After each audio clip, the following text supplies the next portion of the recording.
এ যেন সর্ষের মধ্যেই বড় সড় ভূত। এসএসসির চাকরি বাতিল থেকে শুরু করে প্রাথমিকে চাকরি বাতিল মামলা রীতিমতো বিভিন্ন আদালতে চলছে। এসএসসির চাকরি বাতিল মামলার নিষ্পত্তি হলেও রিভিউ পিটিশন সহ একাধিক মামলা ফের গেছে সুপ্রিম কোর্টে। তার মধ্যে প্রাথমিকের চাকরি বাতিল মামলা চলছে কলকাতা হাইকোর্টে ডিভিশন বেঞ্চে, যা সুপ্রিম কোর্টের নির্দেশেই কিন্তু চলছে। এবং এই নির্দেশগুলো দিয়েছিলেন তৎকালীন বিচারপতি অভিজিৎ গঙ্গোপাধ্যায়। অভিজিৎ গঙ্গোপাধ্যায়ের নির্দেশেই কিন্তু ছাড়খাড়। সেদিন যে তিনি ঠিক ছিলেন নিজের অবস্থানে, সেদিন তিনি যা নির্দেশ দিয়েছিলেন সেটা যে সঠিক তা কিন্তু হাড়ে হাড়ে টের পাচ্ছে গোটার রাজ্যবাসী। তার মধ্যেই শিক্ষক নিয়োগ দুর্নীতিকাণ্ডে একেবারে তোলপাড় গোটা রাজ্য। শিক্ষক নিয়োগ দুর্নীতির তদন্ত চলছে 3 বছর ধরে। রাজ্যের প্রাক্তন শিক্ষামন্ত্রী পার্থ চ্যাটার্জি প্রায় 3 বছর ধরে জেলবন্দি রয়েছেন। এখনও পর্যন্ত জামিন পাননি প্রাক্তন শিক্ষামন্ত্রী পার্থ চ্যাটার্জি, কারণ দুর্নীতির মেন মাস্টারমাইন্ড, মেন কালপিট কিন্তু পার্থ চ্যাটার্জি। এবং তার বান্ধবী অর্পিতা মুখার্জির ফ্ল্যাট থেকে উদ্ধার হয়েছে প্রায় 50 কোটি টাকা। টাকার পাহাড় দেখেছিল গোটা রাজ্যবাসী। এই টাকা কোথা থেকে এলো, কার টাকা, কিসের টাকা, তার প্রশ্নের উত্তর কিন্তু কেউ দিতে পারেননি অর্পিতা এবং পার্থ। অর্পিতা মুখার্জি জামিন পাওয়ার আগে ইডিকে স্পষ্ট জানিয়ে দিয়েছিলেন এই টাকা পার্থ চ্যাটার্জির। কিসের টাকা আমি কিচ্ছু জানি না, সব জানেন পার্থ, জানিয়ে দিয়ে গেছিলেন। তার মধ্যেই কিন্তু এবার শিক্ষক নিয়োগ দুর্নীতিকাণ্ডে একেবারে চাঞ্চল্যকর মোড়। আদালতে চলছে একাধিক মামলা, আর সেই মামলাতেই কিন্তু এবার কেঁচো খুঁড়তে বড়সড় কেউটে। এবার কিন্তু কাঠগোড়ায় বড়সড় রাঘব বোয়াল।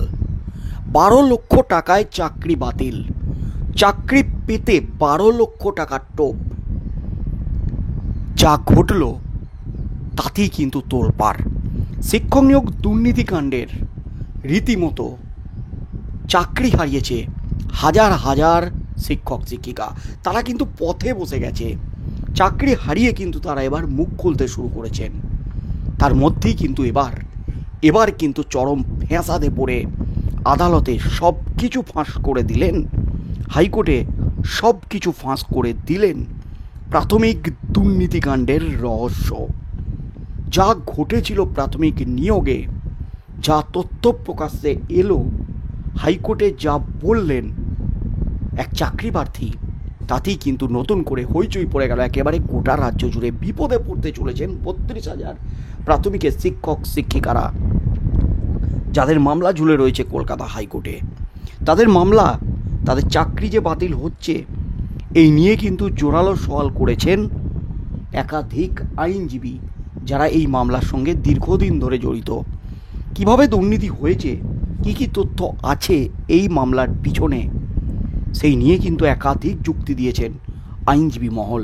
তার মধ্যেই এবার যে তথ্যটা উঠে এলো প্রাথমিক নিয়োগ দুর্নীতিকাণ্ডে, তা কিন্তু ভয়ঙ্কর থেকে একেবারে ভয়ঙ্করতম। প্রাথমিক শিক্ষক নিয়োগের দুর্নীতিতে একেবারে চাঞ্চল্যকর তথ্য। 12 লাখি চাকরির দরে সরাসরি ইমেল করে অযোগ্য প্রার্থীকে টেট উত্তীর্ণ এবং যোগ্য হিসাবে জানানো হয়েছে। এই ইমেলটি প্রাথমিক শিক্ষা পর্ষদের সচিবের ইমেল আইডি থেকে এসেছে বলে জানা গেছে।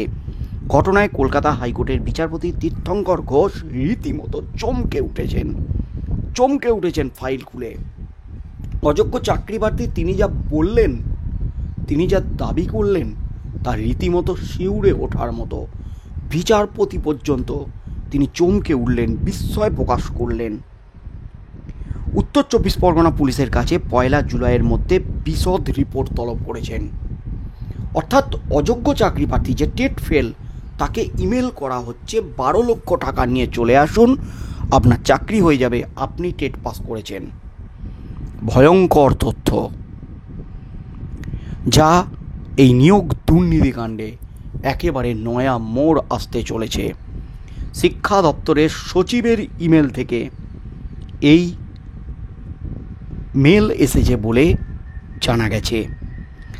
আরও জানা গেছে 28 এপ্রিল 2022 বিকেল 4:19 একটি ইমেল করে 29 এপ্রিল কাউন্সেলিংয়ের জন্য ডাকা হয় গোবরডাঙ্গার সুদীপ কর্মকারকে। পর্ষদ অফিসে সুদীপকে সাদা কাগজে সই করিয়ে নিয়ে ছেড়ে দেওয়া হয়, কিন্তু তিনি আজও চাকরি পাননি। এরপর সুদীপের পরিবার গোবরডাঙ্গা থানায় প্রতারণা এবং বিশ্বাসভঙ্গের অভিযোগে এফআইআর দায়ের করে। তবে তদন্তে পুলিশের বিরুদ্ধে নিষ্ক্রিয়তার অভিযোগ উঠেছে। অর্থাৎ দুর্নীতিকাণ্ডের যে তদন্তগুলি চলছে সেই তদন্তগুলিতে কিন্তু বারবার পুলিশের বিরুদ্ধে অভিযোগ উঠছে, পুলিশ কোনো পদক্ষেপ নেয়নি, পুলিশ নিষ্ক্রিয় থেকেছে। আরজি করে সন্দীপ ঘোষের বিরুদ্ধে আরজি করে যে দুর্নীতিকাণ্ডের অভিযোগ উঠেছে সেই অভিযোগ কিন্তু বারবার জানানো হয়েছিল পুলিশকে, পুলিশ প্রশাসনকে, কিন্তু কোনো রকম পদক্ষেপ নেয়নি।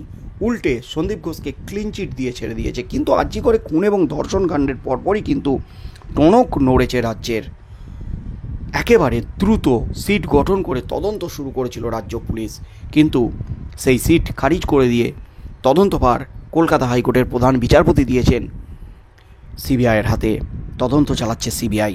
তার মধ্যেই নিয়োগ দুর্নীতিকাণ্ডে একেবারে হাড়ি ভাঙা তথ্য সামনে। সুদীপ কর্মকারকে ইমেল পাঠানো হলেও সেখানে ডিআর প্রশান্ত বেড়া লেখা ছিল। কেই প্রশান্ত বেড়া? পর্ষদ সচিবের ইমেল আইডি কিভাবে ব্যবহৃত হলো? পর্ষদের ইমেল আইডি হ্যাক হয়ে থাকলে তার কোনো তদন্ত হয়েছে কি? বিচারপতি অমৃতা সিনহার বেঞ্চে মূল মামলায় পর্ষদ ইমেল আইডি হ্যাকের কথা জানালেও তার কোনো তদন্ত রিপোর্ট সামনে এলো না কেন? একাধিক প্রশ্ন উঠে গেছে। বিধাননগর পুলিশ পর্ষদের কাছে আদৌ কোনো ইমেল হ্যাকিং অভিযোগ পেয়েছিল কিনা এবং পেলে তার তদন্তের অগ্রগতি কোথায় জানতে চেয়েছে কলকাতা হাইকোর্ট। অর্থাৎ পর্ষদ কিন্তু এবার নিজেদের বাঁচাতে তারা কিন্তু ইমেল হ্যাক হয়েছে এমন দাবি তুলতে শুরু করেছে। কিন্তু সেই দাবিটা যে ধোপে টিকবে, কারণ মেন মামলাটি চলছে বিচারপতি অমৃতা সিনহার এজলাসে। সেখানে কিন্তু একাধিক প্রশ্ন উঠে গেছে, প্রশ্ন ছুড়ে দিয়েছেন বিচারপতি অমৃতা সিনহা। ইমেল যে হ্যাকিং হয়েছে তার তদন্ত রিপোর্ট কোথায়? কে হ্যাক করলো? তাদেরকে ধরা গেল না কেন? হ্যাকিংয়ের যদি অভিযোগই আসে তখন তদন্ত হলো না কেন? এরম প্রশ্ন কিন্তু তুলে দিয়েছেন বিচারপতিরা। হাইকোর্টে মামলার নথি থেকে উঠে এসেছে যে গাইঘাটার শশাঙ্ক ঘোষ 12 লক্ষ টাকার বিনিময়ে প্রাথমিকে চাকরি সওদা করেছিলেন গোবরডাঙ্গার সুদীপ কর্মকারের সঙ্গে। সুদীপের বাবা জমি বিক্রি করে 10 লক্ষ টাকা শশাঙ্ক ঘোষকে 2021 সালের 25শে জানুয়ারি দেন। এরপর 2022 সালের 23শে মে আরও 2 লক্ষ টাকা অনলাইনে দেন। এই সওদার প্রত্যুত্তরই 2022 সালের 28শে এপ্রিল প্রাথমিক পর্ষদের সচিবের ইমেল আইডি থেকে ইমেল আসে, যেখানে 29শে এপ্রিল সকাল 11টা থেকে বিকেল 4টে পর্যন্ত পর্ষদের দেখা করতে বলা হয়। অর্থাৎ 12 লক্ষ টাকা দিয়েও চাকরি হয়নি। জমি বাড়ি বিক্রি করে চাকরি কিনেছিলেন, নিজের ছেলের জন্য চাকরি কিনেছিলেন, কিন্তু সেই চাকরি পায়নি সুদীপ কর্মকার, কারণ দুর্নীতি। এবং সেই টাকা ফেরত না পেয়েই কিন্তু কলকাতা হাইকোর্টে মামলা, সেই মামলাতেই কিন্তু উঠে এলো চাঞ্চল্যকর একেবারে তথ্য। গাইঘাটার শশাঙ্ক ঘোষ 12 লক্ষ টাকার বিনিময়ে প্রাথমিকের চাকরি সওদা করেছিলেন গোবরডাঙ্গার সুদীপ কর্মকারের সঙ্গে, এমনই কিন্তু খবর উঠে আসছে। কিন্তু ইমেল আইডিতে লেখা ডিয়ার প্রশান্ত বেড়া, এখানে প্রশান্ত বেড়াটা কে? এই প্রশ্নটা কিন্তু উঠে গেছে। 1 জুলাইয়ের মধ্যে তদন্ত করে সমস্ত রিপোর্ট জমা দিতে বলেছে কলকাতা হাইকোর্ট।